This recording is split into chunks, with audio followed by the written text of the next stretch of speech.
Good morning. I'm Coach Brian from Cause Events, and this is Coach's Corner. Today, what I want to talk to you about is open water swimming and the fact that you really need to do some open water swimming before you start your first triathlon. The fact that you may have been swimming in a pool for however long in training and preparation for your first triathlon is great, but it is not like open water swimming, whether you're in saltwater or freshwater.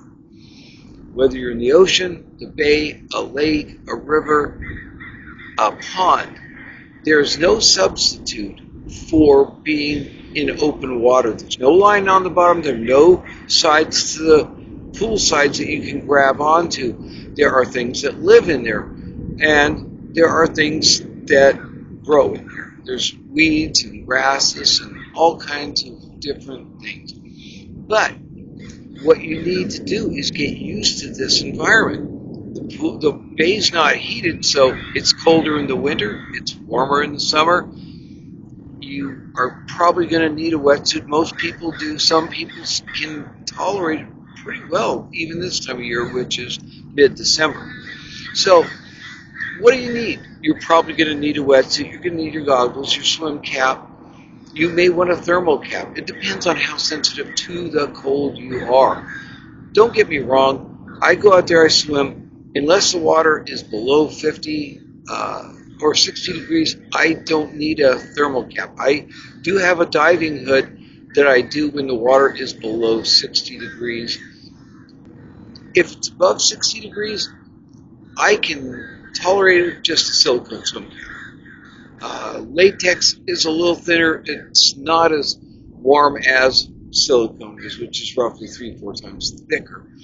And then you have your thermal caps that you can get from Xterra, Blue 70, any of those. You can get gloves and you can get booties. Most of those things I don't need. The only thing I found I've really needed is a wetsuit and a diving hood or a silicone swim cap. So, but you need to get out there and you need to learn how to manage yourself in open water before you get out there for your first triathlon, because you are going to have a rude awakening when you first get into open water. And it's not as simple, most people find, as it sounds. There's a little bit of panic that goes with it. Understanding how to swim by sighting your points of turn, your turning points, to go around the course. Out here we have several buoys that we can swim around. We can sight off of. We've got buildings over here. There's a lot of things you can sight off of. I even side sight off of the sun oftentimes, simply because I just figure out where it is in relation to my shoulder. And if I can't see forward that well, I'll side sight. That will help keep me on course. There's also swimming with other people where you don't have lanes. So that all these different things come into play. So I would recommend you come out to open water source, or if you're coming to San Diego, you can join us out here, Gloria Bay in Coronado, every Sunday. And in the summertime, I have a Wednesday evening one. We do a lot of meetups. I'm here with Tri Club a lot of times, or Triathlon Club San Diego. They are one of the sponsors of Cause Events, thus indirectly my sponsor, and I'm also a member.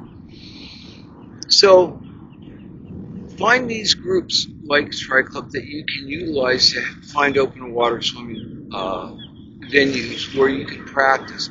I do recommend you when you are planning a triathlon, you do go there early and get used to the water that you're going to be swimming in for the race. It makes a lot of sense to be able to swim in that, either the exact spot if you can, or a nearby spot where you can get used to the water that's there and the things that you're going to see, feel, and smell there. Okay? Comment. If you have questions, leave a comment, because I will address whatever comments you leave for me. Like this video, it helps push it out to more people that are interested in this content. And please subscribe to my channel. It encourages me to help keep producing videos for you. All right, well, that's what I have for you today. We'll talk to you another day soon.